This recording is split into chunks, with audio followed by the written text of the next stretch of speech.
We're going to learn something new today. We're going to learn some fun stuff about a topic that most people think is not fun. That's always the case when we're talking Yeah. taxes. I'm doing great. Hope you are.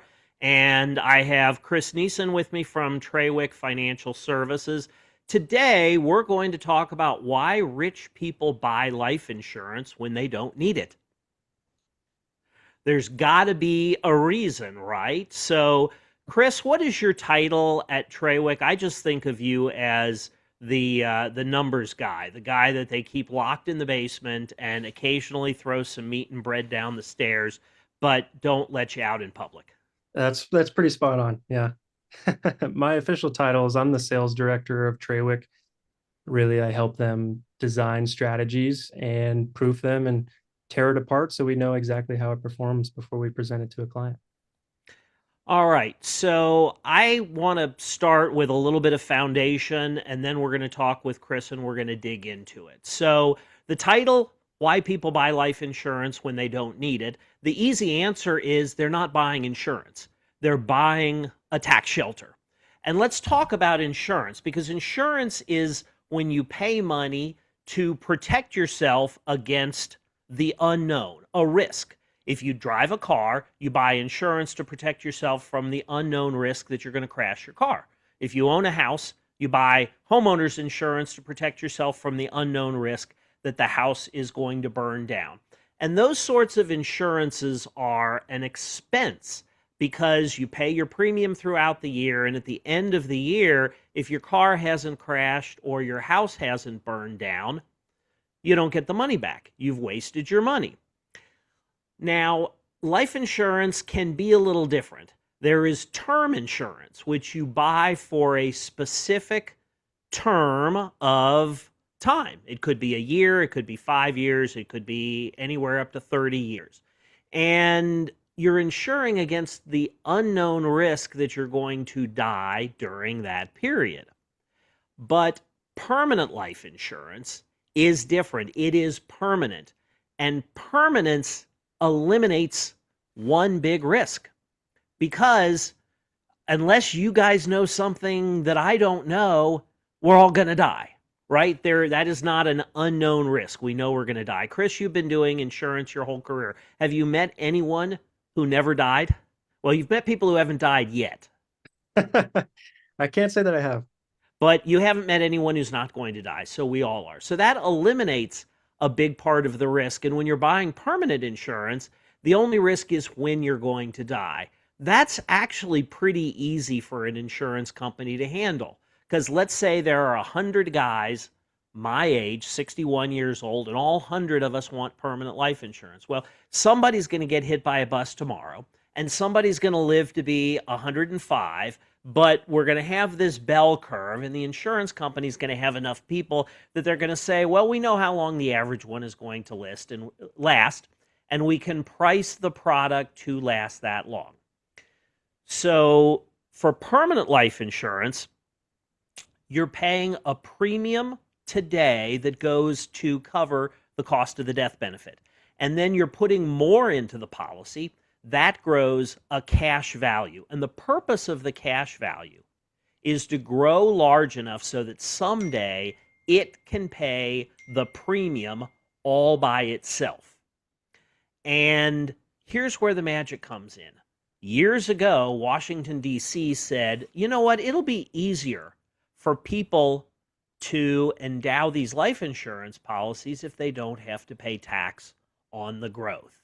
And that right there is where the magic comes in. So when you buy permanent cash value life insurance, you don't get a deduction on the money going in the way you do with an IRA or a 401k, but there's no tax on the growth, and there's no tax on the loan proceeds that you take out during your life.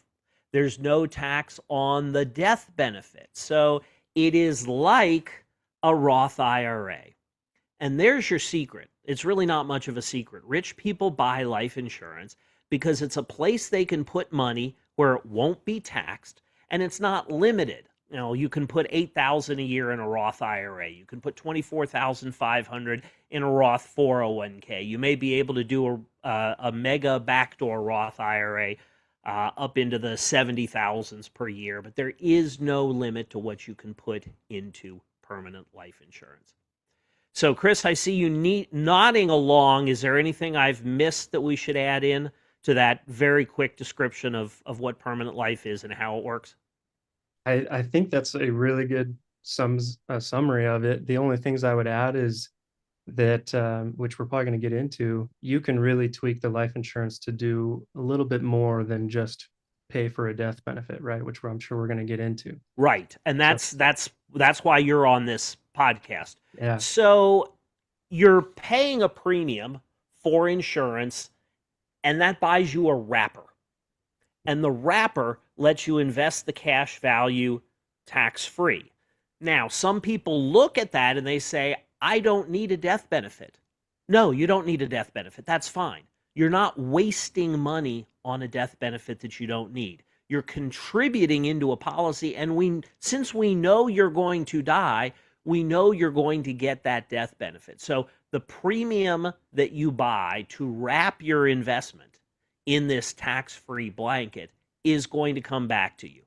Most people I know want their kids to inherit something from them at their death. They don't want their kids to be so rich that they can spend their lives inhaling the inheritance up their nose from a Coke spoon. But they want the kids to have something. So this is a foundation of the estate plan. This is why a lot of life insurance agents call themselves estate planners, because they really are helping their clients build a foundation. But yeah, within that life insurance, under that life insurance wrapper, within that blanket, you can do a lot of clever things to accomplish financial goals.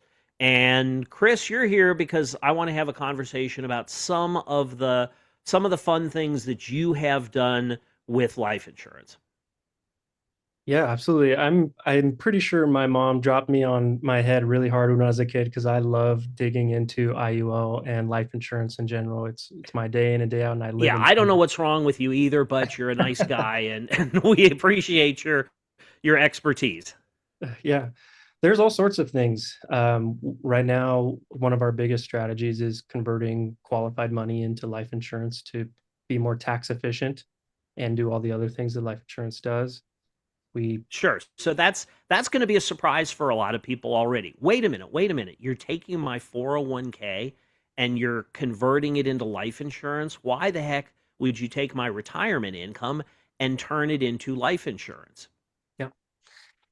It's just really like you said at the beginning, that tax shelter, but it's also very liquid for you. There's no contribution limits. I can go on about all the other benefits, but that's just one of the big strategies.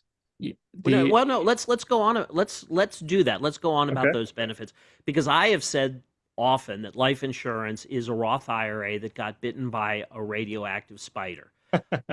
Now, a lot of people have money in pre-tax qualified plans. There's maybe $500,000 in a 401k, $1 million in an IRA rollover from previous jobs, another $500,000 from the spouse's employment. They've got a couple $1 million ready to retire. They would love the idea of not paying tax on their retirement income, which makes a Roth conversion very attractive. But why would we go beyond just converting our portfolio to a tax-free Roth account? Why would we go beyond that to do life insurance? What would life insurance give them that the Roth portfolio won't? Well, the big one that sticks out to me is the life insurance part. Okay. One big one. And then the second I would say is that it depends on which life insurance vehicle you're using, but the growth tied to that account. Some Okay. clients want consistency and no risk, and there's a type of life insurance for them that can do that. Some Hmm. clients want exposure to the market but want downside protection, and then there's another product that can do that as well. So you can really tailor the product to fit the client's needs, even Okay, over so the current tax needs. you mentioned IUL earlier, which is something that I recognize. Neil, you may recognize that, having worked with some other people in this Yeah. industry. Chris, why don't you explain the difference between those two types of life insurance? Yeah, two types being whole life Whole and life and IUL, yeah. Yeah. So it really is the distinguishing factor is how the cash value is used and how it grows. Whole Okay. life is pretty easy to understand. Depending on the carrier you use and all of their investments they have going in the background, they'll tell you a dividend rate. You know that dividend in the a year ahead, it's the growth of your policy. They'll tell you, hey, the dividend this year is 5.5 or 6, and it fluctuates not on a year-to-year basis. It's generally pretty consistent. Hey, I can Okay. expect 5 to 6% for the bulk of my policy's life, and that's Okay. great. No ups or downs. The market can be doing zero for the rest of your life. Your whole life policy is still giving you hmm some growth. So 5 or 6%. This is not what I'm going to. I know I'm not going to shoot the lights out. I know Yeah, I'm not going Right. to get an S&P 500 return, and I would choose that. Why? Because I want some guaranteed money, and I want something that I know will not go down. mhm. And what Yeah. Okay. does the market usually, Chris, even average? And so, depending on your luck at the end of the day. Yeah. You know what I mean? That's the big thing. Yeah, I Uh, would say it depends on who you ask, but I would say around the 8 to 10%, maybe even more, is what it's averaged over the course of its life. but you're rolling the dice for Yeah, a really bad sequence returns risk for one reason. Yeah, you have heard this before. Sequence of returns risk. Exactly. And life insurance eliminates sequence of returns risk. yep. Yeah, And eliminates that risk. and nowadays the market's more volatile than it has been in a very long time. And so hmm having that consistency, that almost, bond-like alternative being the whole life is really attractive to a lot of people. hmm And then you stack on the other stuff like tax-free growth and income and the death benefit, and it's a pretty cool picture. hmm Now, where does IUL differ? Right. Tell us what IUL is. It's indexed universal life insurance, and that first word really tells you all you need to know. It's the growth is indexed to the market, and I Okay. like to think of it as two ways. Where whole life is that consistent rate of return that never really changes, IUL participates when the market goes up, so your return goes up when the market goes up. And instead of riding it all the way down, there's a 0% floor. So that's where we kind of start talking about zero is your hero and in locking into the market. The analogy that I like to use with people is kind of like a cliff climber. I don't know if there's a better word for it, but imagine somebody scaling a rock. Being hmm in the market, directly in the market, is like climbing a rock face with no anchors. If the market goes down all the way, you could fall right where you started at the very bottom of the cliff face. Okay. IUL is more like every time you make some progress, you establish a new anchor. So it's a And that ratchet. exactly. So if I have a good year this year in my IUL, hmm the next year, I don't have to worry about the market continuing to go up to make sure I don't lose anything. I'm indexed to where that IUL is worth right then. And Okay. any growth I get is just extra fat. Or if the market does squat, then I get a 0% return. Okay. So you make money when the market goes up. Yep, You don't lose money when the market goes down. That sounds too good to be true. it sure does. So explain to me why it's not too good to be true. Well, there's more to it, you know, Okay. in the sense that everybody's got to make money in the equation. The A mentor of mine said with IUL, if you haven't figured out what it is that they are withholding from you, then you just haven't looked hard enough. And really, Okay. what he's saying is, at the end of the day, the life insurance carrier is a business. They Right. have to cover their cost as well. So the two main things I see that they're withholding from you that is where it gets into this isn't too good to be true is one, you're not matching the performance of the market one for one when it goes up Okay. like you would if you were in the market directly. Okay. And the second thing, and this is where I think a lot of advisors um, misexplain things or paint the wrong picture, is they say, when as it relates to clients who put their money into IUL, you can't lose money ever. Technically they're right, technically they're wrong. Okay. I would argue in the growth bucket of the IUL, they're spot on. We have that 0% floor that's going to protect us when the market doesn't do well. Okay. But Well, there's and let's be realistic. The 0% floor, if you're in an inflationary environment, that is a loss of real purchasing power. that is true. So I would add that on top. But what we also got to remember is there is cost of insurance as well. So yes, in the growth bucket, your floor is zero. When I keep referring to the growth bucket to try and remind clients that there's a growth portion, yes, but it's still life insurance and you have to cover the cost of that big death benefit. Right. So if I put $100,000 premium into my policy and the cost of insurance is $10,000 and I earn 0%, it doesn't mean there's going to be $100,000 in my growth bucket. Only 90,000 went into my growth bucket in the first place, so that's what I'm going to have at the beginning of next year. Exactly. And so that's really where advisors and designers like myself can get fancy. Because if, like you just said, if we've established that whatever goes to my growth bucket is after fees, then the next thing we want to think about is how do we make the fees the smallest amount that they can possibly be, right? If we're trying to chase growth. And that's really the trick. I'm confused why wouldn't I just go with the easy 6% versus the IULs? Is it still what do you like better, Chris? I like IULs better. I like having more growth, but IULs are a little bit more flexible in some areas than whole life. Now, don't get me wrong. My parents have 4 whole life policies and 2 IULs. You know, for some people, I would recommend go whole life. But for the people that want a little bit more exposure to the market, I would steer towards an IUL. So what percent growth are you seeing in IULs potentially? Ooh, this is a topic we could have our own episode on. Let me take a step back and talk about potential performance of an IUL. It's really tied to what's called an index. When I say index, think of S&P 500, NASDAQ, Dow, or specialized indexes that the insurance carrier comes up with. There's all sorts of indexes. Each insurance carrier has their own. What they all share in common is having an S&P index of some sort. So to answer your question, what kind of growth can I expect?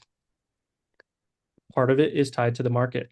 I just did an annual review with a client last year where I showed them how the credit on their policy was going to be just shy of 20% inside of the IUL. Wow. That was a phenomenal call, but obviously that's not the status quo. This person happened to fund their policy at the perfect time where, if you guys remember last April, the market had a pretty stiff correction where in April, right. When the tariffs were first announced and the market was falling 1,000 points a day. So your client caught a falling dagger, so to speak. Yep, exactly. And then they have these other specialized indexes that can do well. I've had reviews with clients where those indexes have done 20% as well. So really, the way I talk about it with clients is if you believe in the market, then you should believe in the IULs too. They are capable of good growth, but it doesn't mean they're going to have home runs every year, which you shouldn't expect from the market anyway. No. Right. No, and that's not why you're buying insurance in the first place, to hit investment home runs. There are different forms of insurance that you can use for that. So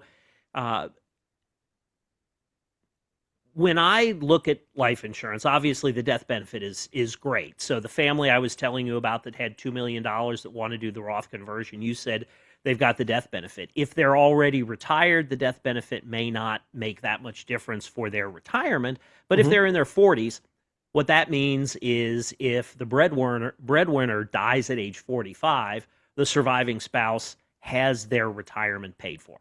It's literally in the bank. And when it comes to pulling income from insurance, we talked a few minutes ago about how we've eliminated sequence of returns risk. So there are a lot of rules of thumb and conventional wisdom for how much money you can pull out of a retirement account. Most people are familiar with the 4% rule, that you can pull 4% and grow with inflation, and no matter what the market does, up or down, you're not going to run out of money. Well, the reason that you're pulling 4% out, even though the market may do 8 to 10% per year, is because of that sequence of returns risk. There are years when the market will go down. Now, there are lots of things that you can do to hedge against sequence of returns. Asset allocation is the most common strategy, and a lot of people will swear by the 60-40 portfolio, 60% equities, 40% bonds. And in years when the stocks go down, typically the bonds go up. That's not always the case. In 2024, the 60/40 portfolio was down 19%. So, with life insurance eliminating sequence of returns risk, you can actually pull out more than 4% from life insurance. So, you'll actually get a higher income and you'll avoid the taxes on that income. So, even though you may not be earning as much in the life insurance policy as you could get directly in the market, you'll be able to pull more income from that portfolio in retirement. And it's the income number that's really important. How much do you have to live on? You can point to the number at the bottom of your Schwab statement, but if it's not giving you the income that you need to live on, that number's not what's important. It's the actual income. So let's dig a little deeper into structuring policies, because you mentioned, Chris, that there's no limit on what can go into a policy. Most insurance policies are sold with something, well, there's always something called target premium. That's how much income you need to put into the policy so that someday it will be able to support itself. But if you're buying for more than just the death benefit, if you're buying for the tax shelter, you can put in a lot more than that target premium. And that's where the real opportunities are. That's what I'm doing with my own retirement savings. I'm putting $100,000 a year into a policy. The target on that policy, I think, was somewhere around $35,000, something like that. I could have bought the death benefit coverage and paid premiums until I'm 75 for a third the price. But I want a retirement savings vehicle, so I tripled that. Chris, talk to us about some of the things that you do with the max funded contributions and all that sort of stuff. I'm curious for a peek inside the writer's room where you're really building the policy strategies. I want Lion Share listeners to understand what kind of creativity there really is. Yeah, there's a ton of different levers that you can pull. That's what I refer to them as, levers that you can pull with IUL to squeeze out more performance, more Okay. liquidity, all sorts of things. And that's, Neil, where kind of I said I steer more towards IUL, is because I have more of those levers. Not that those cool levers don't exist with, or that whole life doesn't have its own share of levers, but IUL just has more of them. So, Ed, when we're talking about max funding policies, this is something that a lot of people get wrong. What I'm noticing in the industry is that a lot of clients aren't max funding their policies. Okay. In fact, we just met with one of our favorite carriers at a summit recently, and they told us that around upwards of 90% of their book of business of IULs is not max funded. Okay. Which is kind of a startling figure in some senses, Mm-hmm. not in others. What that means is, like you said earlier, you have your target premium, and that's the basic amount that you have to pay to keep your policy afloat and pay for that death benefit, right? Okay. Anything above that is what goes to the growth of your policy in terms of cash value. Okay, so that's what's growing the growth bucket. Yep. And so a lot of clients, and I can't really blame them because there's a lack of education in the market to clients and advisors. They get this policy that they think they're max funding, and then 10 years, 20 years from now are looking at their policy and it's worth nothing in relation to how much they've put in.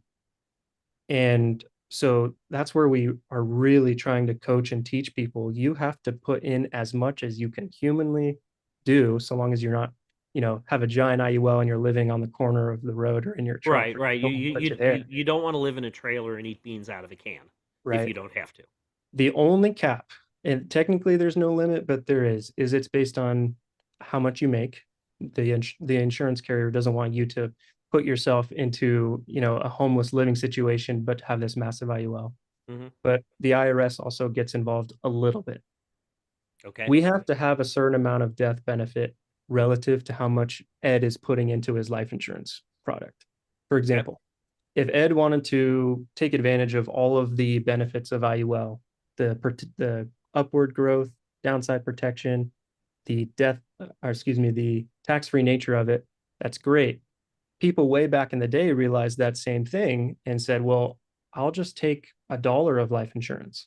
I don't really need it. I just want all these other cool things that come along with it. Right.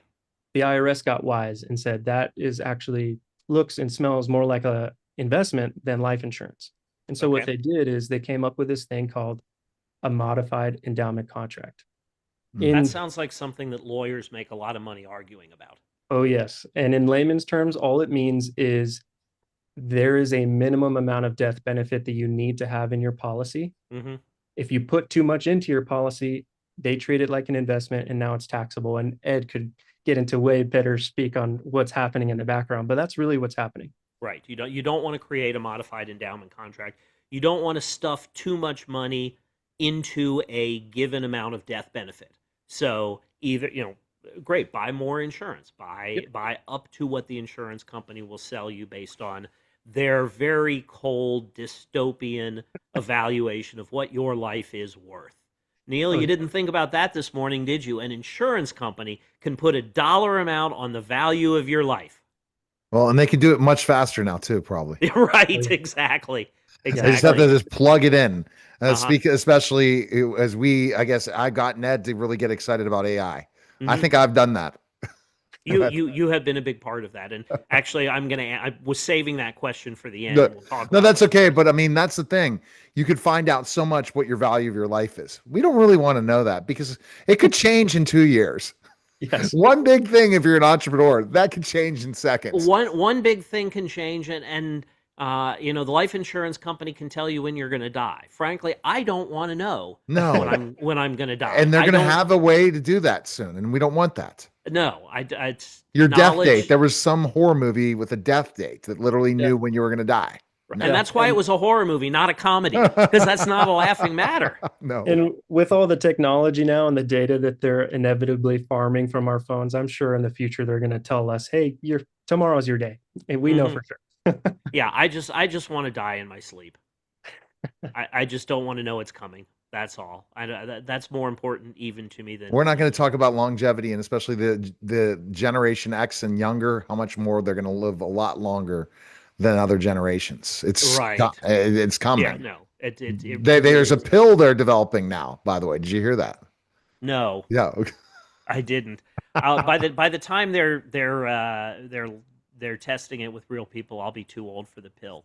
So, Chris, talk a little bit more. You said you have more levers with IUL. Tell me about the different levers and the different goals that you can use those levers to achieve.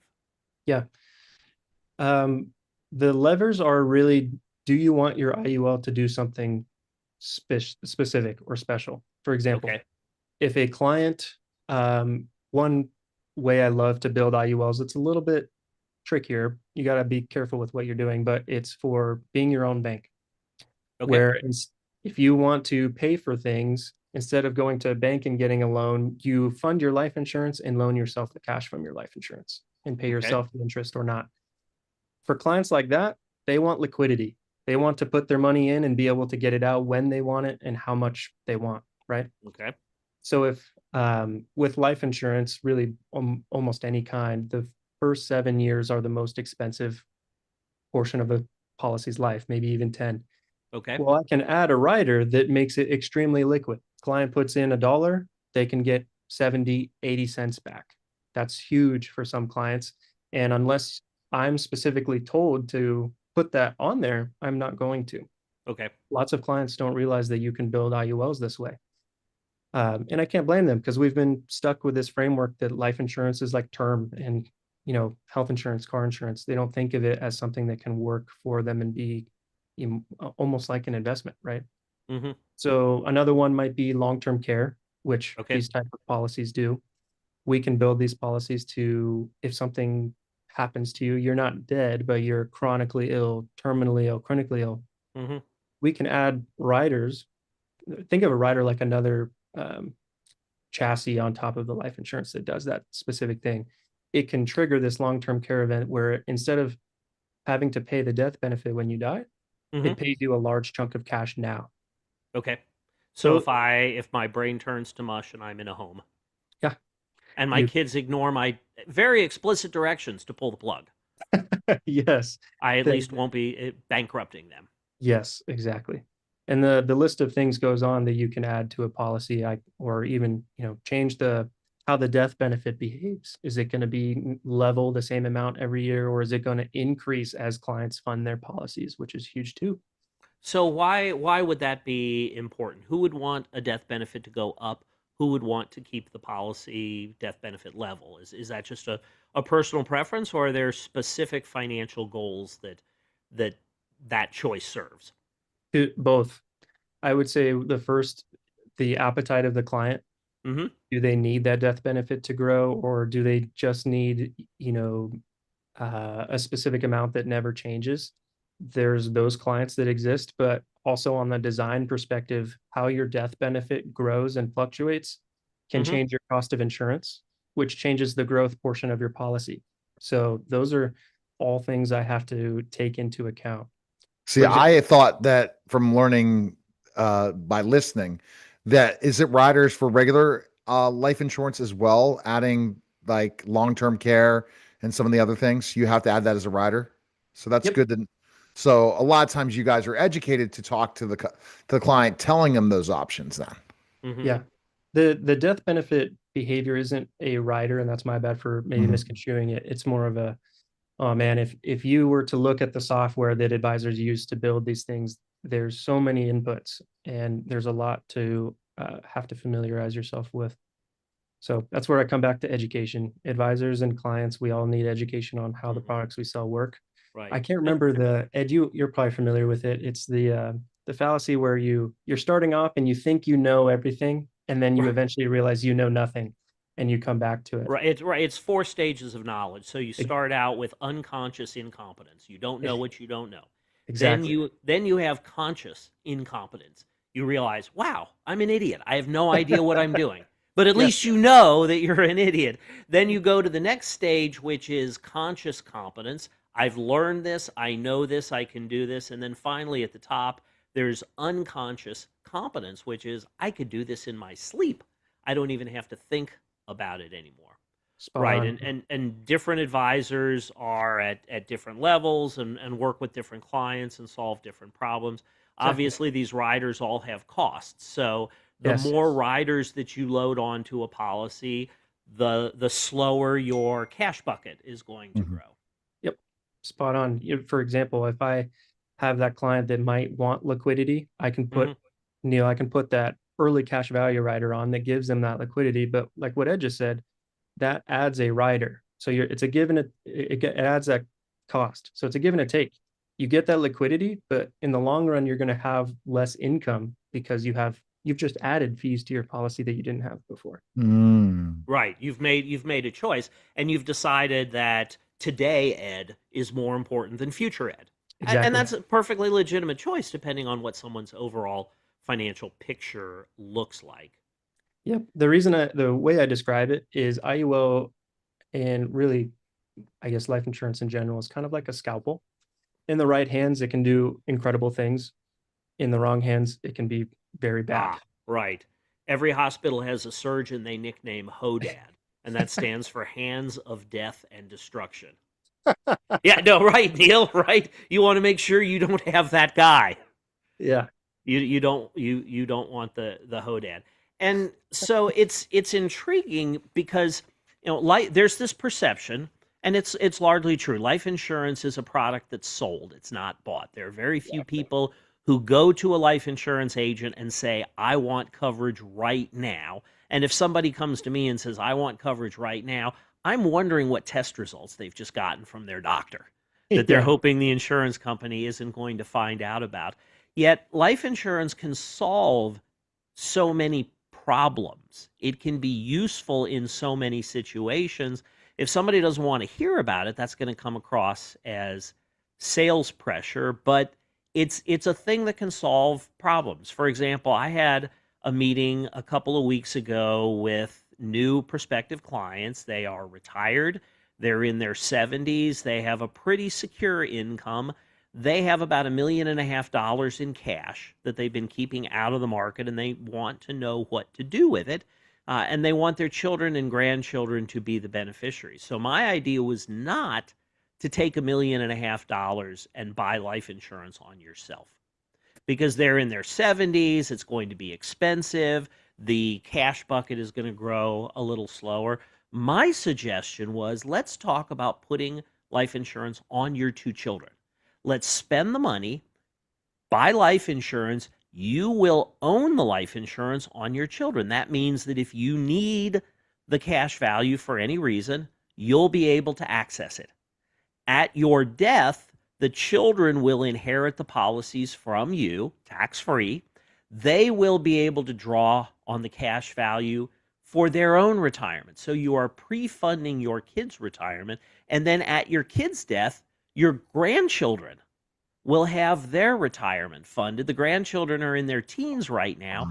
Imagine, even at a lower, 5 or 6% rate of return, or 7 or 8% return in an IUL, imagine 50 years of growing tax-free in that warm, comfy life insurance blanket. So we're solving a problem. We're not just selling life insurance on mom and dad. By the way, the target premium on the kids is going to be lower. That means the commission on the life insurance policy is going to be lower. There's going to be less coming out of this family's 3-generational wealth plan. And let's talk about the commission, because a lot of people look at life insurance. Dave Ramsey says, don't buy whole life insurance because the commission is so high. Well, the competing model for most Americans is putting money in the market.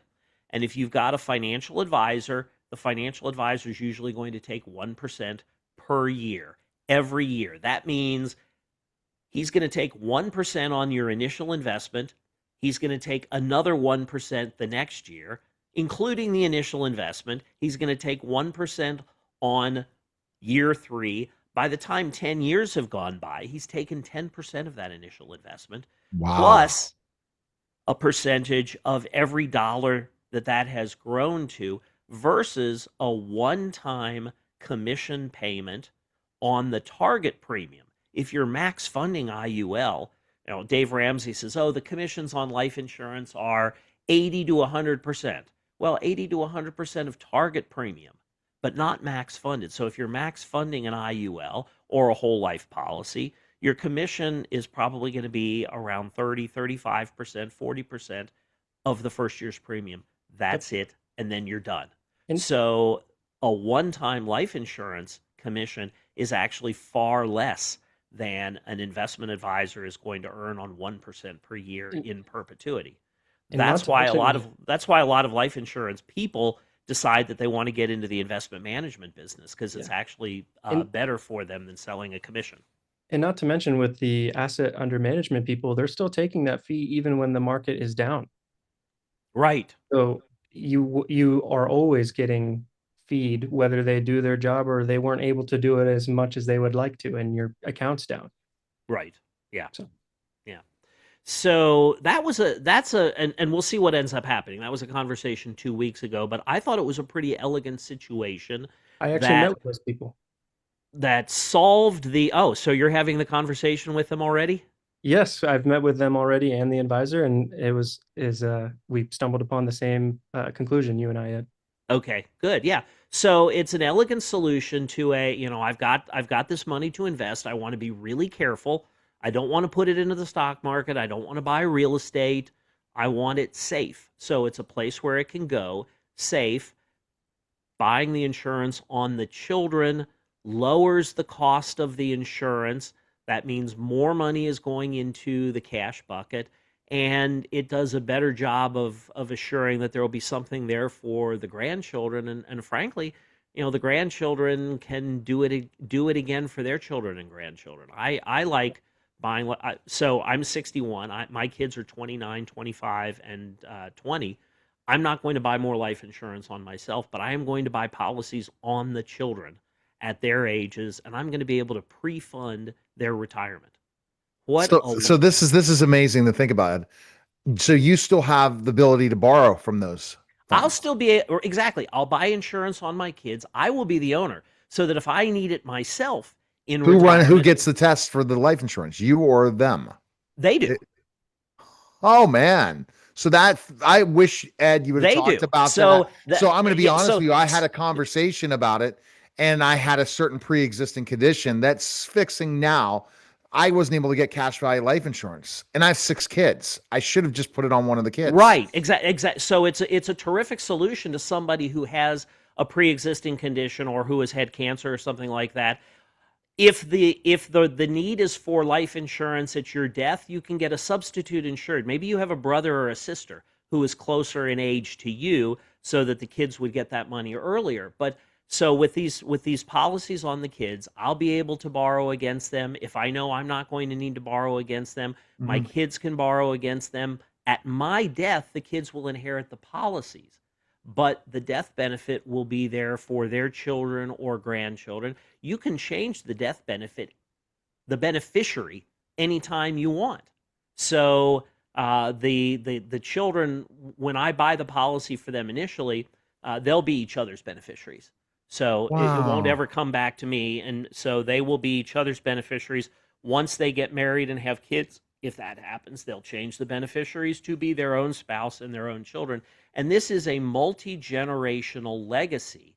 And instead of having to be rich myself to pay for my kids' retirement, I'm going to use compound interest, which Albert Einstein called the eighth wonder of the world, and I'm going to use time in the market.